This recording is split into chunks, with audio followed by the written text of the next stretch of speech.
showing at the Ripple Rush. The popularity of these laughing gas shows is reflected in ads in a defunct local newspaper, the Baltimore American, and commercial advertiser, later the Baltimore American. 7 ads for laughing gas or exhilarating gas shows were found in the newspaper between 1820 and 1830. Many less formal sidewalk demonstrations were not advertised. Among the laughing gas showmen operating at Baltimore in the 1830s was young Samuel Cochell. P.T. Barnum, the quintessential American showman and promoter, got into the business opening laughing gassing shows at Peale's New York Museum under Barnum's management and his American Museum in New York City. Laughing gas was even a theme of popular music, including Laughing Gas or A Night at the Polytechnic by John Nash and Laughing Gas by W.H. Freeman. Ironically, it was the recreational effect of laughing gas that led to this discovery of the anesthesia while attending a laughing gas show. Dentist Horace Wells observed that an intoxicated volunteer did not flinch in response to what should have been a painful accident. Wells immediately recognized the potential of nitrous oxide for density and had one of his own bothersome wisdom teeth painlessly extracted the next day under the influence of gas. From this beginning on, December 11, 1844, came painless dentistry, and a year later, the use of either anesthesia and medical surgery by W.T.G. Morton. While ether produces anesthesia, the reversible absence of perception of all sense, nitrous oxide, in contrast, produces analgesia, the imperception of pain, but only weak anesthesia. The discovery of the anesthetic effects is swept away in nitrous oxide, but NO2 quickly made a comeback in dentistry and is still used to control the pain and anxiety of dental patients. Plus I got Wolverine. Shell's Garden of Grass, 1960s era user handbook, makes a pitch for marijuana as another pharmacological entrant into the Laughter Hall of Fame. The book considers findings of marijuana's most pleasing effect. There's a lot of spot in your mind which tells you to think something is funny, and grass expands that little spot until the little spot takes over, and everything is funny. Everything, your friend's teeth are a riot. A simple hello brings on some storm of laughter, and something which is generally funny, like hearing a good joke or watching the Marx Brothers, can turn you into a convulsive maniac, writhing in agony and pleading for help. Going out in public in this mood can be a risky act because of the laughing problem, as you can find yourself laughing at people who are not stoned and fail to see what is amusing. Sometimes they hate you. Even though hilarious, awful 1936 warning film Reefer Madness got this part of the story right. Announcing the marijuana's first effect is sudden, violent, uncontrollable laughter. More scholarly sources added that intoxication progresses through humor, giggling and smiling, to uninhibited hilarity. Marijuana intoxication is not just a cultural quirk of the 1960s or the Jazz Age, as we are reminded by Ernest's book, Marijuana, the First 12,000 Years, compared to marijuana and hashish and other more potent hemp plant derivatives. Nitrous oxide is a recent blip in the historical record. Hashish is mentioned in some of the earliest Arab writing, and Marco Polo reported laughter among stone sultans during the 16th century. Egyptian cafes of the last century that provide hashish were known as mashkettles, or houses of hallucinating laughter. At first, there's a certain absurdance, irresistible hilarity that overcomes you. The most overordinary words, most trivial ideas assume a new and bizarre aspect. You're even surprised at finding them so commonplace until now. Incongruous, unpredictable equations and comparisons, endless puns, and comic sketches keep gushing from your brain. The exhilaration, manic attack, and white grin of hashish resembles the reaction in nitrous oxide.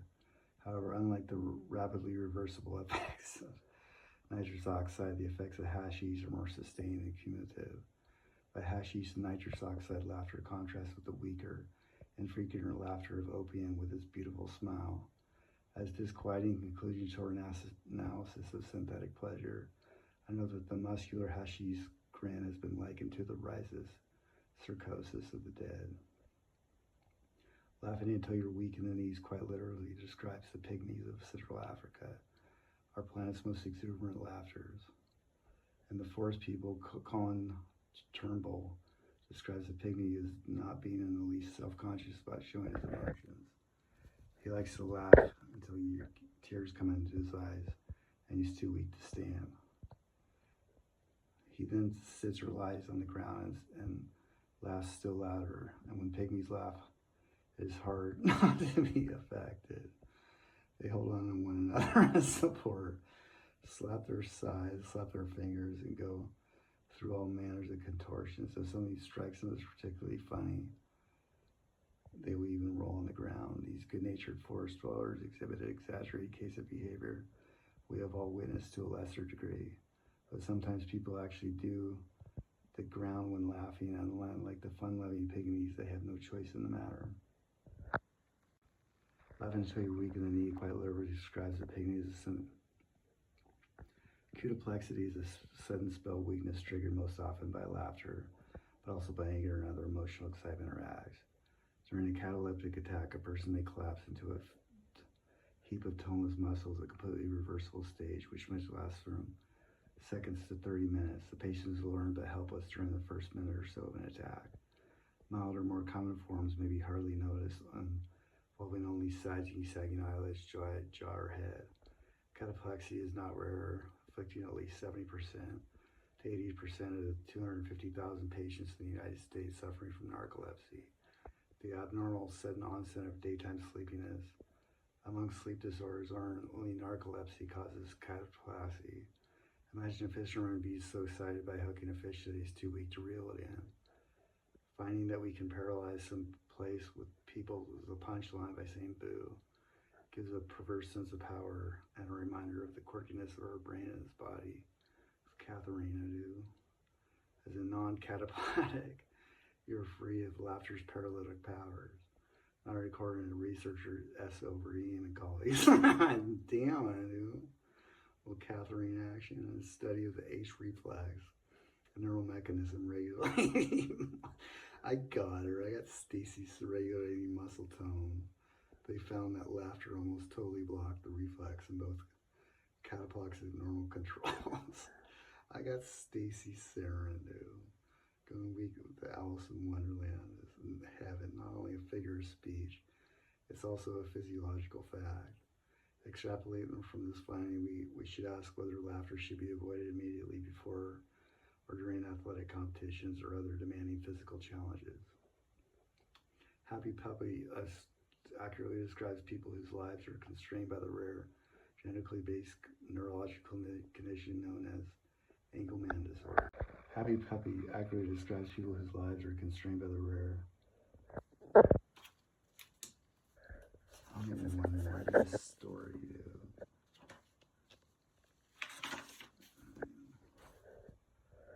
This mismarked the end of a student's aviation career and the beginning of his neurological workup. Inquiries revealed that his symptoms began about 8 times when he laughed so loudly during sleep that it awoke his housemates and sometimes himself. A videotaped record of one of these nocturnal seizures revealed the stereotypic character of the seizure episodes. He first smiled, then rolled from side to side laughing, raised and scissored his right leg over, assuming a fatal position, adjusting his pillow, and returned to sleep. The uncontrollable laughter and associated smiles eventually intruded into his waking hours, including outbursts during officers' meetings. While the young man couldn't remember the actual laughter, he recalled that the laugh episodes lasted about 10 seconds, were preceded by impaired concentration and an acute sense of hearing, and produced no sense of mirth or merriment. A laughing seizure observed during wakefulness in the course of generated a neurological exam was covered by rhythmic tensions. The pilot's symptoms are characteristics of galactic laughing epilepsy, a rare disorder presumed to result, like other forms of epilepsy, from the abnormal, massive, synchronized discharge of neurons in the brain. The classic seizure experience is like having an unseen alien hijack your body, causing it to bark out emotions A pure act that is not answered by laughter from witnesses, only discomfort and amazement. As common in a way the embarrassing and incongruous behavior by composing a reasonable but fictitious scenario coined a confabulation.